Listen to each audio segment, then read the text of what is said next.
അസ്സാം വലൈക്കും dear friends. ഇന്നത്തെ നമ്മുടെ സ്പെഷ്യൽ നിങ്ങൾ ആരും ഇതുവരെയും ട്രൈ ചെയ്ത് നോക്കിയിട്ടില്ലാത്ത ഒരു അടിപൊളി വെറൈറ്റി റെസിപ്പിയാണ്. നമ്മുടെ ഈ വീഡിയോ കണ്ടുകൊണ്ടിരിക്കുന്ന സമയത്ത് നിങ്ങൾക്ക് ഇഷ്ടപ്പെടുകയാണെങ്കിൽ ഒന്ന് ലൈക്ക് ചെയ്തേക്കണേ. അതുപോലെ തന്നെ നമ്മുടെ ഈ ചാനൽ ആദ്യമായിട്ട് കാണുന്നവരും ഇതുവരെയും സബ്സ്ക്രൈബ് ചെയ്യാത്തവരും പ്ലീസ് ഒന്ന് സബ്സ്ക്രൈബ് ചെയ്തേക്കണേ. ഞാനിടുന്ന വീഡിയോസ് ഉടനടി കിട്ടുന്നതിനായി സബ്സ്ക്രൈബ് ബട്ടന്റെ തൊട്ടടുത്ത് കാണുന്ന ബെല്ലൈക്കൺ കൂടി ക്ലിക്ക് ചെയ്തിട്ട് ഓൾ എന്ന ഓപ്ഷൻ എനേബിൾ ചെയ്യാനും മറക്കല്ലേ.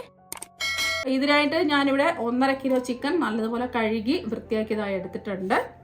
അപ്പോൾ ചിക്കൻ എടുക്കുമ്പോൾ കുറച്ച് വലിപ്പമുള്ള കഷ്ണങ്ങളായിട്ട് കട്ട് ചെയ്തെടുക്കാം. ഞാനിപ്പോൾ 12 കഷ്ണങ്ങളായിട്ടാണ് കട്ട് ചെയ്തെടുത്തിട്ടുള്ളത്. ഇനി ഓരോ ചിക്കനിലും ഇതുപോലെ ഒരു ടൂത്ത് പിക്ക് വെച്ചോ അല്ലെങ്കിൽ ഫോർക്ക് വെച്ചോ ഇതുപോലെ ഒന്ന് കുത്തി കൊടുക്കാം.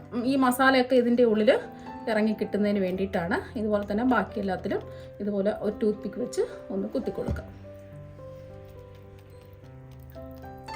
ഇപ്പോൾ എല്ലാ ചിക്കൻ കഷ്ണങ്ങളും ടൂത്ത് പിക്ക് വെച്ച് ജസ്റ്റ് ഒന്ന് കുത്തി കൊടുത്തിട്ടുണ്ട്.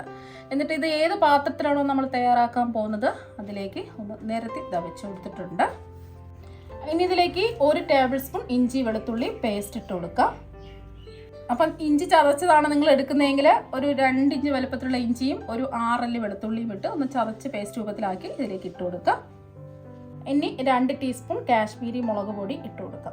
ഇത് അധികം എരിവില്ലാത്ത മുളക് പൊടി ആയതുകൊണ്ടാണ് 2 ടീസ്പൂൺ ഇട്ട് കൊടുത്തിട്ടുള്ളത്. സാധാരണ എരിവുള്ള മുളക് പൊടിയാണെന്നുണ്ടെങ്കിൽ 1 ടീസ്പൂൺ ഇട്ട് കൊടുത്താൽ മതിയാകും. അതുപോലെ തന്നെ ഇതിലേക്ക് 2 ടീസ്പൂൺ കുരുമുളക് പൊടി ഇട്ട് കൊടുക്കാം. ഇനി നമ്മളിതിലേക്ക് ചേർത്ത് കൊടുക്കുന്നത് ചെറിയ ജീരകത്തിൻ്റെ പൊടിയാണ്. 2 ടീസ്പൂൺ ചെറിയ ജീരകം വറുത്ത് പൊടിച്ചതാണ് ഇട്ട് കൊടുത്തിട്ടുള്ളത്. ഒരുപാട് അങ്ങ് പൊടിയണ്ട, ചെറിയ ചെറിയ തരികളോട് ചെറുതായിട്ടൊന്ന് പൊടിച്ചെടുത്താൽ മതിയാകും. അപ്പോൾ നമ്മളിതിൽ ഗരം മസാലയോ അല്ലെങ്കിൽ വലിയ ജീരകത്തിൻ്റെ പൊടിയൊന്നും ചേർക്കുന്നില്ല, ചെറിയ ജീരകത്തിൻ്റെ പൊടിയാണ് ചേർക്കുന്നത്. ഇനി ഇതിലേക്ക് ചേർത്ത് കൊടുക്കുന്നത് മല്ലിപ്പൊടിയാണ്. 3 ടീസ്പൂൺ മല്ലിപ്പൊടി ഇട്ട് കൊടുക്കുക. ഒരുപാട് ഇടരുത്, മുളക് പൊടിയും അതുപോലെ തന്നെ മല്ലിപ്പൊടിയും ഒരുപാട് ഇടാതെ കുറച്ച് വീതം ഇട്ട് കൊടുക്കുക. ഇതിപ്പോൾ 1.5 കിലോ ചിക്കൻ്റെ അളവിലാണ് ഞാൻ ഇത്രയും ചേർത്ത് കൊടുക്കുന്നത്. ഇനി നമ്മളിതിലേക്ക് ചേർത്ത് കൊടുക്കുന്നത് ചിക്കൻ സ്റ്റോക്കാണ്. മാഗിയുടെ ചിക്കൻ സ്റ്റോക്കാണ് ഞാൻ എടുത്തിട്ടുള്ളത്. ഈ ഒരു പാക്കറ്റിൽ 2 എണ്ണം ഉണ്ടാകും, നമുക്ക് 4 എണ്ണമാണ് ആവശ്യമായിട്ടുള്ളത്. അപ്പോൾ മാഗിയുടെ 4 ചിക്കൻ സ്റ്റോക്കാണ് ഇതായി എടുത്തിട്ടുള്ളത്. ഒരു പാക്കറ്റിൽ 2 എണ്ണം ഉണ്ടാകും, അങ്ങനെ 4 എണ്ണമാണ് എടുത്തിട്ടുള്ളത്. കൈ വെച്ചിട്ട് ഇതുപോലെ ഒന്ന് നല്ലോണം പൊടിച്ച് വേണം ഇട്ട് കൊടുക്കാനായിട്ട്. അപ്പോൾ ഇതിൽ അത്യാവശ്യം നല്ല ഉപ്പുണ്ട്, അതുകൊണ്ട് നമുക്ക് ഇതിൽ പ്രത്യേകിച്ച് ഉപ്പ് ചേർക്കേണ്ട ആവശ്യമില്ല. എല്ലാം കൂടിയിട്ട് മിക്സ് ചെയ്ത് നോക്കിയിട്ട് ഒന്ന് ഉപ്പുണ്ടോന്ന് നോക്കുക. ഉപ്പില്ല എന്നുണ്ടെങ്കിൽ ചേർത്ത് കൊടുത്താൽ മതിയാകും. അപ്പോൾ അധികം ആരും ഈ ചിക്കൻ മന്തിയിൽ ക്യാപ്സിക്കം ഒന്നും ചേർക്കാറില്ല. ഞാനിപ്പോൾ 1 കപ്പ് ക്യാപ്സിക്കം ചെറുതായിട്ട് അരിഞ്ഞത് ചേർത്ത് കൊടുക്കുകയാണ്. ഇങ്ങനെ ചെയ്യുമ്പോൾ നല്ലൊരു ടേസ്റ്റാണ് ഇതിന് കിട്ടുന്നത്. അപ്പം 2 മീഡിയം സൈസ് ക്യാപ്സിക്കം പൊടിയായിട്ട് അരിഞ്ഞിട്ട് വേണം ഇതിലേക്ക് ചേർത്ത് കൊടുക്കാൻ. ഇപ്പോൾ ക്യാപ്സിക്കം എടുക്കുന്ന സമയത്ത് പൊടിയായിട്ട് തന്നെ അരിഞ്ഞെടുക്കുക. ഈ ചിക്കൻ വേവുന്ന സമയത്ത് ഈ ക്യാപ്സിക്കം എല്ലാം നല്ലോണം വെന്ത് ഉടഞ്ഞ് കിട്ടിക്കോളും. അപ്പോൾ ഒട്ടും തന്നെ ക്യാപ്സിക്കത്തിൻ്റെ കഷ്ണങ്ങളൊന്നും ഉണ്ടാവില്ല. ഇനി ഇതിലേക്ക് നമുക്ക് ചേർത്ത് കൊടുക്കാനുള്ളത് 5 ടേബിൾ സ്പൂൺ മല്ലിയിലയുടെ. അപ്പോൾ ഒരുപാട് വേണ്ട, 5 ടേബിൾ സ്പൂൺ ചേർത്ത് കൊടുത്താൽ മതിയാകും. അതുപോലെ തന്നെ ഒരു 3 ടേബിൾ സ്പൂൺ പുതിനയിലയും കൂടി ഇട്ട് കൊടുക്കാം. ഇതെല്ലാം പൊടിയായിട്ട് തന്നെ അരിഞ്ഞെടുക്കുക, ഒരുപാട് കൂടി പോകരുത്. അപ്പോൾ എല്ലാം പൊടിയായിട്ട് തന്നെ അരിഞ്ഞെടുക്കാൻ പ്രത്യേകം ശ്രദ്ധിക്കുക. ആ തണ്ടൊന്നും എടുക്കരുത്. ഇതിലേക്ക് 1/4 കപ്പ് സൺഫ്ലവർ ഓയിൽ ഒഴിച്ചു കൊടുക്കാം. ഇതിലേക്ക് വെളിച്ചെണ്ണ എല്ലാം ഒഴിച്ചു കൊടുക്കുന്നത് സൺഫ്ലവർ ഓയിലാണ്. ഇനി നന്നായിട്ട് നമുക്കൊന്ന് മിക്സ് ചെയ്തെടുക്കാം. 180 ml അളവിലാണ് ഞാനിവിടെ സൺഫ്ലവർ ഓയിൽ എടുത്തിട്ടുള്ളത്. നന്നായിട്ട് ചിക്കൻ എല്ലാം ഒന്ന് മിക്സ് ചെയ്തെടുക്കാം. നിങ്ങൾക്ക് ഇതിന് നല്ല കളറൊക്കെ വേണമെന്നുണ്ടെങ്കിൽ ഫുഡ് കളർ ചേർത്ത് കൊടുക്കാവുന്നതാണ്. അപ്പോൾ ഞാനിപ്പോൾ കാശ്മീരി മുളക് പൊടി ആയതുകൊണ്ട് കളറൊന്നും ചേർത്ത് കൊടുക്കുന്നില്ല. അത്യാവശ്യം നല്ല കളറൊക്കെ ഉണ്ട്. അപ്പോൾ നന്നായിട്ട് ഇത് മിക്സ് ചെയ്തെടുത്തിട്ടുണ്ട്. ഇനി നമുക്ക് 1 മണിക്കൂർ ഇത് മൂടി വെച്ച് റെസ്റ്റ് ചെയ്യാൻ വെക്കാം. എന്നാൽ മാത്രമേ ഇത് നമ്മൾ ഇട്ട് കൊടുത്ത എല്ലാ മസാലയും ഇതിൽ പിടിച്ച് കിട്ടുള്ളൂ. അപ്പോൾ നിങ്ങൾക്ക് വേണമെന്നുണ്ടെങ്കിൽ ഫ്രിഡ്ജിൽ വെക്കാവുന്നതാണ്. ഫ്രീസറിലല്ല, ഫ്രിഡ്ജിൽ വെക്കാം, അല്ലെങ്കിൽ പുറത്ത് 1 മണിക്കൂർ വെക്കാം. ഇപ്പം ഞാൻ ചിക്കൻ മസാലയൊക്കെ പുരട്ടി ഇതാ ഫ്രിഡ്ജിൽ വെച്ചിട്ടുണ്ട്. മാക്സിമം 1 മണിക്കൂറെങ്കിലും വെക്കുക. 2 മണിക്കൂർ വെക്കുന്നതായിരിക്കും കുറച്ചും കൂടെ നല്ലത്. അപ്പോൾ ആ ഒരു സമയം കൊണ്ട് നമുക്ക് അരി ഒന്ന് കുതിർക്കാൻ വെക്കാം. ഞാനിപ്പോൾ ഇതുപോലത്തെ ഒരു ബാസ്മതി റൈസാണ് എടുത്തിട്ടുള്ളത്. ഇതുപോലെ നീളമുള്ള റൈസ് വേണം എടുക്കാനായിട്ട്. അപ്പോൾ ഇന്ത്യ ഗേറ്റിൻ്റെ സെല്ല റൈസ് ഉണ്ടെങ്കിൽ അത് എടുക്കുന്നതായിരിക്കും നല്ലത്. ഇനി ഈ അരി നല്ലതുപോലെ കഴുകിയതിന് ശേഷം ഒരു 1/2 മണിക്കൂർ ഇത് കുതിർക്കാൻ വേണ്ടി നമുക്ക് വെക്കാം. അരി നല്ലോണം കഴുകി വൃത്തിയാക്കി എടുത്തിട്ടുണ്ട്. നല്ലതുപോലെ ഞരടി കഴുകുക. കുതിർത്തതിന് ശേഷം ഒരിക്കലും കഴുകരുത്, എന്നാൽ പിന്നെ അരി മുഴുവനും പൊടിഞ്ഞു പോകും. ചിക്കൻ 1 മണിക്കൂർ റെസ്റ്റ് ചെയ്യാൻ വെച്ചതിന് ശേഷം മാത്രമേ അരി നല്ലതുപോലെ കഴുകി ഇതുപോലെ കുതിർക്കാൻ വെക്കാവൂ. അപ്പോൾ ചിക്കൻ റെസ്റ്റ് ചെയ്യാൻ വെക്കുന്ന സമയം കൊണ്ട് അരി കുതിർക്കാൻ ഇടരുത്. എന്നാൽ പിന്നെ നമ്മൾ ഒരു മാക്സിമം ഒരു 2 മണിക്കൂറെങ്കിലും ചിക്കൻ റെസ്റ്റ് ചെയ്യേണ്ടി വരും. എന്നാൽ മാത്രമേ ചിക്കൻ്റെ ഉള്ളിലെ മസാലയൊക്കെ പിടിച്ച് നല്ല പെർഫെക്റ്റ് ആയിട്ട് കിട്ടുള്ളൂ. ചിക്കൻ റെസ്റ്റ് ചെയ്യാൻ വെച്ചിട്ട് 1 മണിക്കൂർ കഴിഞ്ഞതിന് ശേഷം മാത്രമേ അരി കുതിർക്കാൻ വേണ്ടി ഇടാവൂ. അപ്പോൾ ഒരു അരമണിക്കൂറൊക്കെ അരി കുതിർക്കാൻ വേണ്ടി ഇട്ടാൽ മതിയാകും. ഇനി ഈ അരി ഒന്ന് കുതിർന്ന് വരട്ടെ. ഇപ്പം നമ്മൾ 1 മണിക്കൂർ കഴിഞ്ഞിട്ട് ചിക്കൻ ഫ്രിഡ്ജിൽ നിന്നും എടുത്തിട്ടുണ്ട്. മാക്സിമം 1 മണിക്കൂർ വയ്ക്കുക. കുറച്ച് 2 മണിക്കൂർ വെച്ചാൽ അത്രയും കൂടുതൽ നല്ലതായിരിക്കും. ഇനി നമുക്ക് ഇതൊന്ന് വേവിച്ചെടുക്കാം. ഇനി ഇത് മൂടി വെച്ച് കൊടുക്കാം. ആദ്യം ഒരു 5 മിനിറ്റ് മീഡിയം ടു ഹൈ ഫ്ലെയിമിൽ വെക്കുക. കാരണം എന്ന് വെച്ചാൽ നമ്മൾ ഇത് ഫ്രിഡ്ജിൽ നിന്നല്ലേ ഈ ചിക്കൻ എടുത്തിട്ടുള്ളത്. അപ്പോൾ ഒരുപാട് ഫ്ലെയിം കൂട്ടിയിടണ്ട, മീഡിയം ടു ഹൈ ഫ്ലെയിമിൽ വെക്കുക. അപ്പോൾ പെട്ടെന്ന് നമ്മളിത് ഫ്രിഡ്ജിൽ നിന്ന് എടുത്തതുകൊണ്ട് പെട്ടെന്ന് ചൂടായി കിട്ടുന്നതിന് വേണ്ടിയിട്ടാണ് മീഡിയം ടു ഹൈ ഫ്ലെയിമിൽ 5 മിനിറ്റ് കുക്ക് ചെയ്യുന്നത്. അപ്പോൾ മൂടി വെച്ചിട്ട് തന്നെ ചെയ്യുക. ഇത് ചിക്കൻ മന്തി നമ്മൾ തയ്യാറാക്കുമ്പോൾ ഫ്രൈയും അല്ല, എന്നാൽ പിന്നെ നമ്മൾ ആവിയിൽ വേവിച്ച് പുഴുങ്ങിയെടുത്ത ചിക്കനും അല്ല. ആ ഒരു രീതിക്കാണ് ഇത് തയ്യാറാക്കി എടുക്കുന്നത്. ഇപ്പോൾ ഒരു 5 മിനിറ്റ് ആയിട്ടുണ്ട്. നമുക്ക് തുറന്ന് നോക്കാം. ഇത് മുഴുവനും നമ്മൾ ഒഴിച്ചു കൊടുത്ത എണ്ണയില്ല, ചിക്കനിൽ നിന്നുള്ള വെള്ളം കൂടി ഇറങ്ങി വന്നിട്ടുള്ളതാണ്. നമ്മൾ 3/4 കപ്പ് എണ്ണയെ ഒഴിച്ചു കൊടുത്തിട്ടുള്ളൂ. 180 ml എണ്ണയാണ് ഒഴിച്ചു കൊടുത്തിട്ടുള്ളത്. അപ്പോൾ ഇത് ചിക്കനിൽ നിന്നും ഇറങ്ങി വന്നിട്ടുള്ള വെള്ളമാണ്. ഇനി മൂടി വെച്ച് ലോ ടു മീഡിയം ഫ്ലെയിമിൽ ഒരു 10 മിനിറ്റ് ഇത് കുക്ക് ചെയ്തെടുക്കാം. ഇപ്പം ചിക്കൻ കുക്ക് ചെയ്യാൻ തുടങ്ങിയിട്ട് ഒരു 10 മിനിറ്റായി. നമുക്കിനി തുറന്ന് നോക്കാം. ഇതുപോലെ അടച്ച് തന്നെ നമ്മൾ കുക്ക് ചെയ്തെടുക്കാം. റെസ്റ്റോറൻറ്റിൽ നിന്നും കിട്ടുന്ന മന്തിയിലുള്ള ചിക്കനൊക്കെ ഒരു ടേസ്റ്റ് ഉണ്ടല്ലോ. അപ്പോൾ ഫ്രൈയും അല്ല, അങ്ങ് പുഴുങ്ങിയതും അല്ല, ആ ഒരു ടേസ്റ്റിനാണ് ഇത് കിട്ടുന്നത്. ഇനി ഇത് ഓരോ കഷ്ണങ്ങളായിട്ട് ഇതുപോലെ ഒന്ന് മറിച്ചിട്ട് കൊടുക്കാം.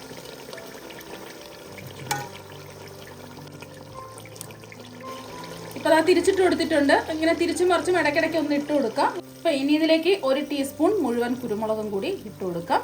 ഇത് നമ്മൾ മന്തി കഴിക്കുന്ന സമയത്ത് ഇടയ്ക്കൊന്ന് കടിക്കാൻ കിട്ടുമ്പോൾ നല്ല ടേസ്റ്റ് ആയിരിക്കും. അപ്പോൾ വേണമെന്നുണ്ടെങ്കിൽ മാത്രം ഇട്ട് കൊടുത്താൽ മതിയാകും, അല്ലാന്നുണ്ടെങ്കിൽ കുരുമുളക് ഒഴിവാക്കാം. ഇനി വീണ്ടും നമ്മൾ ഒരു 10 മിനിറ്റ് മൂടി വെച്ച് കൊടുക്കുകയാണ്. അപ്പം ഫ്ലെയിം കുറച്ച് തന്നെ വെച്ച് കൊടുക്കാം. അപ്പോൾ വീണ്ടും ഇടയ്ക്കിടയ്ക്ക് തിരിച്ചും മറിച്ചുവിട്ട് ഇതൊന്ന് കുക്ക് ചെയ്തെടുക്കാം. ചിക്കൻ വേവുന്ന സമയം കൊണ്ട് ഞാനിപ്പോൾ അരി വേവിക്കുന്നതിന് വേണ്ടിയിട്ടുള്ള വെള്ളം തിളപ്പിക്കാൻ വെച്ചിട്ടുണ്ട്. ഒരു 3 ലിറ്റർ വെള്ളമാണ് എടുത്തിട്ടുള്ളത്. ആ അരി നമ്മൾ ഒരു അരമണിക്കൂർ കുതിർത്തതിന് ശേഷം അരി ഊറ്റിയെടുത്തിട്ടുണ്ട്. അപ്പോൾ ഇതിലേക്ക് ആവശ്യത്തിനുള്ള ഉപ്പിട്ട് കൊടുക്കാം. ഞാനിപ്പോൾ ഇതിലേക്ക് 5 ടീസ്പൂൺ ഉപ്പാണ് ഇട്ട് കൊടുത്തിട്ടുള്ളത്. നോക്കിയിട്ട് ആവശ്യത്തിന് ഉപ്പ് ചേർത്ത് കൊടുക്കുക. ആദ്യം ഒരു 4 ടീസ്പൂൺ ഇട്ട് കൊടുത്ത് നോക്കുക. വെള്ളത്തിന് ആവശ്യത്തിന് ഉപ്പുണ്ടോ എന്ന് നോക്കിയിട്ട് വേണമെന്നുണ്ടെങ്കിൽ മാത്രം ഉപ്പിട്ട് കൊടുത്താൽ മതിയാകും. ഇനി 2 ടേബിൾ സ്പൂൺ സൺഫ്ലവർ ഓയിൽ ഒഴിച്ചു കൊടുത്തിട്ടുണ്ട്. അരി ഒന്ന് ഒട്ടിപ്പിടിക്കാതിരിക്കാൻ വേണ്ടിയിട്ടാണ് സൺഫ്ലവർ ഓയിൽ ഒഴിച്ചു കൊടുത്തിട്ടുള്ളത്. പിന്നെ ഇതിലേക്ക് ഒരു 7 ഏലക്ക ഇട്ട് കൊടുക്കാം. ഒരു 7 ഗ്രാമ്പു ഇട്ട് കൊടുക്കാം. 2 ചെറിയ കഷ്ണം പട്ട ഇട്ട് കൊടുക്കാം. അതുപോലെ തന്നെ ബേ ലീഫ് ഉണ്ടെന്നുണ്ടെങ്കിൽ 2 ബേ ലീഫ് ഇട്ട് കൊടുക്കാം. അപ്പോൾ നമ്മൾ ബിരിയാണി ഒക്കെ വെക്കുന്നത് പോലെ ഒരുപാട് അങ്ങ് സ്പൈസസ് ഒന്നും ചേർക്കേണ്ട ആവശ്യമില്ല. എനിക്ക് ഒരു ഉണക്കിയ നാരങ്ങ കൂടി ഇട്ട് കൊടുക്കാം. ഡ്രൈ ലെമൺ ആണ്. വെള്ളം നന്നായിട്ട് തിളച്ചിട്ടുണ്ട്. അപ്പോൾ ആവശ്യത്തിന് ഉപ്പുണ്ടോ എന്ന് നോക്കുക. ഉപ്പില്ലെന്നുണ്ടെങ്കിൽ ഉപ്പ് ചേർത്ത് കൊടുക്കുക. അപ്പോൾ വെള്ളം നന്നായിട്ട് തിളച്ചിട്ടുണ്ട്. ഇനി നമുക്ക് ഇതിലേക്ക് അരി ഇട്ട് കൊടുക്കാം. കുതിർത്ത് വെള്ളം മുഴുവനും കളഞ്ഞിട്ട് എടുത്തിട്ടുള്ള അരിയാണ്. നിങ്ങൾക്ക് ഞാൻ ഇട്ട് കൊടുത്ത സ്പൈസസ് വേണമെന്നുണ്ടെങ്കിൽ ഒരു തുണിയിൽ കിഴികെട്ടി വേണമെന്നുണ്ടെങ്കിൽ ഇട്ട് കൊടുക്കാം. അപ്പോൾ അങ്ങനെ വേണമെന്നുണ്ടെങ്കിലും ചെയ്യാം, ഇങ്ങനെ ഈ വെള്ളത്തിൽ വേണമെന്നുണ്ടെങ്കിലും ഇട്ട് കൊടുക്കാം. നമുക്ക് ലാസ്റ്റിൽ ഇത് എടുത്ത് കളഞ്ഞാൽ മതിയാകും. അപ്പോൾ അരി മുഴുവനും ഇട്ട് കൊടുത്തിട്ടുണ്ട്. ഇനി ഒന്ന് ഇളക്കി കൊടുക്കാം.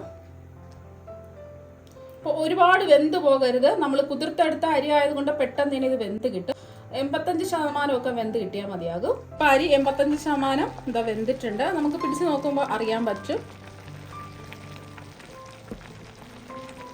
അപ്പോൾ ഇത്രയും മതി. ഇനി കൂടുതൽ നമ്മൾ വേവിച്ചെടുക്കുകയാണെന്നുണ്ടെങ്കിൽ കുഴഞ്ഞു പോകും. ഇനി നമുക്കിതൊന്ന് ഊറ്റിയെടുക്കാം. നിങ്ങൾക്ക് വേണമെന്നുണ്ടെങ്കിൽ ഇതിലുള്ള സ്പൈസസ് ഒക്കെ എടുത്ത് മാറ്റാം. ഞാനിപ്പോൾ ഇതിൽ സ്പൈസസ് ഒന്നും മാറ്റുന്നില്ല. ഇപ്പം മൂടി വെച്ച് ഒരു 10 മിനിറ്റ് വേവിച്ചെടുത്തിട്ടുണ്ട്. ഇടയ്ക്കിടയ്ക്ക് ഒന്ന് ഇളക്കി കൊടുത്തിട്ടുണ്ടായിരുന്നു. അപ്പം തിരിച്ചു മറിച്ചു വിട്ട് ഒരു 25 മിനിറ്റാണ് ഞാൻ ചിക്കൻ വേവിച്ചെടുത്തിട്ടുള്ളത്. ഇനി ഇതിൻ്റെ മുകളിലായിട്ട് നമ്മൾ ഊറ്റിയെടുത്ത് റൈസ് ഇട്ട് കൊടുക്കാം.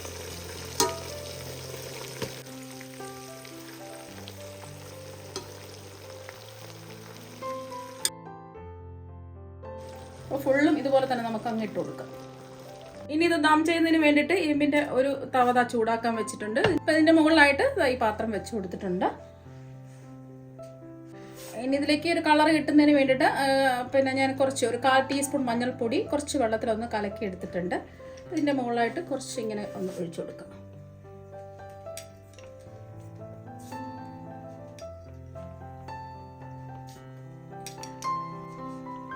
ഒരുപാട് വേണ്ട, എന്നാൽ പിന്നെ മഞ്ഞളിൻ്റെ ഒരു കുത്തലുണ്ടാവും, കുറച്ച് മതിയാവും. നിന്നും എടുത്തിട്ടുള്ള ഉണക്ക നാരങ്ങയും കൂടി വെച്ച് കൊടുക്കുക. പച്ചമുളക് നല്ലോണം കഴുകിയെടുത്തതിന് ശേഷം ഇതുപോലെ ഒന്ന് കുത്തി വെച്ച് കൊടുക്കുക. ആ പച്ചമുളകിൻ്റെ എരിവൊന്നും ഉണ്ടാകില്ല, ആ ഒരു ടേസ്റ്റ് മാത്രമേ ഉണ്ടാവുള്ളൂ.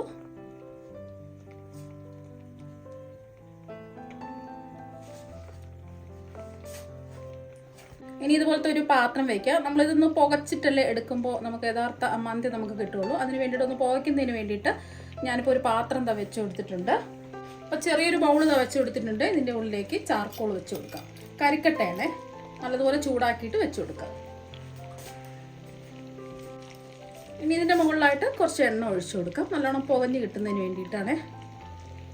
അപ്പോൾ ഉടൻ തന്നെ നമുക്ക് അടച്ചു കൊടുക്കാം. ഈ പുകയാണ് നമുക്ക് വേണ്ടത്. ഇതുപോലത്തെ അലുമിനിയം ഫോയിൽ കൊണ്ട് ഒന്ന് കവർ ചെയ്ത് കൊടുക്കാം. കവർ ചെയ്ത് കൊടുത്തതിന് ശേഷം ഇതൊന്ന് മൂടി കൊടുക്കാം. ഒട്ടും തന്നെ ആവി പുറത്തു പോകാൻ പാടില്ല. ഒരു 15 മിനിറ്റ് നമുക്കിതൊന്ന് ദം ചെയ്തെടുക്കാം. അല്ലെങ്കിൽ കരിക്കട്ട കനലുണ്ടാവുമല്ലോ, കനൽ എടുത്തിട്ട് ഇതുപോലൊന്ന് എണ്ണ ഒഴിച്ച് വെച്ച് കൊടുത്താലും മതി. ഫ്ലെയിം ഇനി കുറച്ച് വെച്ച് കൊടുക്കാം. ഒരു 15 മിനിറ്റ് ഇങ്ങനെ തന്നെ ഇരിക്കട്ടെ. ഇപ്പോൾ 15 മിനിറ്റ് കഴിഞ്ഞ് ഞാൻ ഫ്ലെയിം ഓഫാക്കി കൊടുത്തിട്ടുണ്ട്. തവ നല്ലതുപോലെ ഹൈ ഫ്ലെയിമിൽ ചൂടാക്കിയതിന് ശേഷം ആദ്യത്തെ ഒരു 5 മിനിറ്റ് മീഡിയം ഫ്ലെയിമിലും പിന്നീട് ഒരു 10 മിനിറ്റ് ലോ ഫ്ലെയിമിലും വെച്ചിട്ടാണ് ഇത് ദം ചെയ്ത് എടുത്തിട്ടുള്ളത്. ഇന്ന് ഉടൻ തന്നെ തുറന്ന് നോക്കരുത്, ഒരു 20 മിനിറ്റെങ്കിലും ഇങ്ങനെ തന്നെ ഇരിക്കട്ടെ. ഈ ഒരു സമയം കൊണ്ട് നമുക്ക് പെട്ടെന്ന് റെഡിയാക്കി എടുക്കാൻ പറ്റുന്ന ഒരു സാലഡും കൂടെ നമുക്ക് തയ്യാറാക്കിയെടുക്കാം. മന്തിക്ക് ആവശ്യമായിട്ടുള്ള ഒരു വെറൈറ്റി ടേസ്റ്റുള്ള സാലഡ് തയ്യാറാക്കുന്നതിന് വേണ്ടിയിട്ട് 2 പഴുത്ത തക്കാളി ചെറുതായിട്ട് കട്ട് ചെയ്ത് ഇട്ട് കൊടുക്കാം ഒരു ബൗളിലേക്ക്. മല്ലിയില ഇട്ട് കൊടുക്കാം. അപ്പം മല്ലിയിലൊക്കെ നല്ലതുപോലെ കഴുകിയിട്ട് വേണം എടുക്കാനായിട്ട്. ഇനി നമുക്ക് വേണ്ടത് എരിവിന് ആവശ്യമായിട്ടുള്ള ഒരു പച്ചമുളക് 2ആയിട്ട് മുറിച്ചത് ഇട്ട് കൊടുക്കാം. ഇനി ഇതിലേക്ക് 2 വെളുത്തുള്ളി അല്ലി ഇട്ട് കൊടുക്കാം. അതുപോലെ ചെറിയ സവാളയുടെ ഒരു പകുതി സവാള ചെറുതായിട്ട് കട്ട് ചെയ്തും കൂടി ഇട്ട് കൊടുക്കുക. ഇനി ഇതിലേക്ക് ഒരു 1/2 ടീസ്പൂൺ ഉപ്പിട്ട് കൊടുക്കുക. ഇനി ഇതിലേക്ക് 1/2 ടീസ്പൂൺ വിനാഗിരിയോ അല്ലെങ്കിൽ 1/2 ടീസ്പൂൺ നാരങ്ങ നീരോ ചേർത്ത് കൊടുക്കുക. ഇതിലേക്ക് ഒരു നുള്ളു ചെറിയ ജീരകം പൊടിച്ചെടുത്തതാണ് ഇട്ട് കൊടുക്കുന്നത്. ഒരുപാട് വേണ്ട, ഒരു നുള്ളു ഇട്ട് കൊടുത്താൽ മതി. ഇനി ഇതിലേക്ക് ഒരു 2 നുള്ളു പഞ്ചസാര കൂടി ഇട്ട് കൊടുക്കാം. ഒരുപാട് വേണ്ട, 2 നുള്ളു ഇട്ട് കൊടുത്താൽ മതിയാകും. പഞ്ചസാര വേണ്ടാന്നുണ്ടെങ്കിൽ പഞ്ചസാര ഒഴിവാക്കാം. ഇനി ഇതെല്ലാം കൂടിയിട്ട് ഒന്ന് ചോപ്പറിൽ വെച്ച് ഒന്ന് ചോപ്പ് ചെയ്തെടുക്കാം. ചെറിയ ചെറിയ കഷ്ണങ്ങളായിട്ടാണ് നമുക്കിത് കിട്ടേണ്ടത്. ഒരുപാടങ്ങ് പേസ്റ്റ് പരുവത്തിനായി പോകരുത്, നല്ലോണം ഒന്ന് ചോപ്പ് ചെയ്തെടുക്കാം. ഇപ്പം എല്ലാം ഒന്ന് ചോപ്പ് ചെയ്തെടുത്തിട്ടുണ്ട്. ഇപ്പം നമ്മുടെ അടിപൊളി ടേസ്റ്റുള്ള സാലഡ് ഇവിടെ റെഡി ആയിട്ടുണ്ട്. ഉപ്പൊക്കെ ഉണ്ടോ എന്നൊന്ന് ചെക്ക് ചെയ്ത് നോക്കുക. ആവശ്യമെങ്കിൽ ഉപ്പ് ചേർത്ത് കൊടുക്കുക. ഇതിവിടെ ഇരിക്കട്ടെ. ഇപ്പം നമ്മൾ ഫ്ലെയിം ഓഫാക്കി വെച്ചിട്ട് ഒരു 20 മിനിറ്റ് ആയിട്ടുണ്ട്. ഇനി നമുക്കിത് തുറന്ന് നോക്കാം. അപ്പോഴുള്ള അലുമിനിയം ഫോയിൽ അങ്ങ് അടക്കി മാറ്റാം. അപ്പം തന്നെ നല്ലൊരു മണമൊക്കെ വരുന്നുണ്ട്. നമുക്ക് ഈ ചാർക്കോൾ അങ്ങ് എടുത്ത് മാറ്റാം. ഈ ചാർക്കോൾ ഇല്ലാന്നുണ്ടെങ്കിൽ നമ്മുടെ ചിരട്ടയുടെ കനൽ വെച്ച് കൊടുത്താലും മതിയേ. ഇനി മുളകൊക്കെ നമുക്ക് ഈ മുളകെല്ലാം എടുത്ത് മാറ്റാം.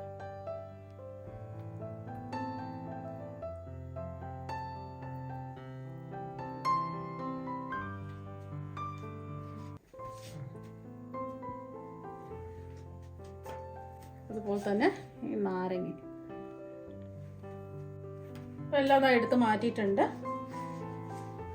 ഇതിൻ്റെ മുകളിലുള്ള ഈ റൈസ് നമുക്ക് ഇതുപോലെ ചെറുതായിട്ടൊന്ന് മിക്സ് ചെയ്യാം. റൈസ് നമുക്കൊരു ബൗളിലേക്ക് മാറ്റാം. അപ്പോൾ ഈ ചിക്കൻ്റെ പുറത്തുള്ള റൈസ് എല്ലാം എടുത്ത് മാറ്റാം. ഇപ്പം ഞാൻ ഇതിൻ്റെ മുകളിലുള്ള റൈസ് മുഴുവനും എടുത്ത് മാറ്റിയിട്ടുണ്ട്. ഇനി നമ്മുടെ ഈ ചിക്കൻ കഷ്ണങ്ങളെല്ലാം ഒന്ന് എടുത്ത് മാറ്റാം.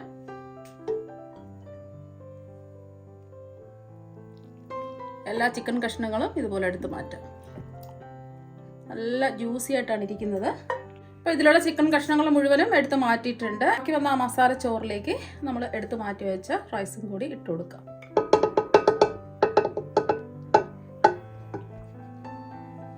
ഇനി ഇതെല്ലാം ഒന്ന് ചെറിയ രീതിയിൽ ഇതൊന്ന് മിക്സ് ചെയ്തെടുക്കാം. ഒരുപാടിട്ട് ഇളക്കരുത്, എന്നാൽ പിന്നെ പൊടിഞ്ഞു പോകും.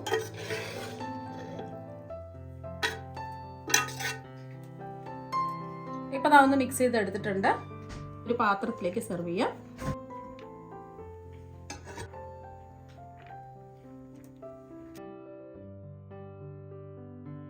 പാത്രത്തിലേക്ക് സെർവ് ചെയ്ത് എടുത്തിട്ടുണ്ട്. ഇതിൻ്റെ മുകളിലായിട്ട് ചിക്കൻ കഷ്ണങ്ങൾ വെച്ച് കൊടുക്കാം.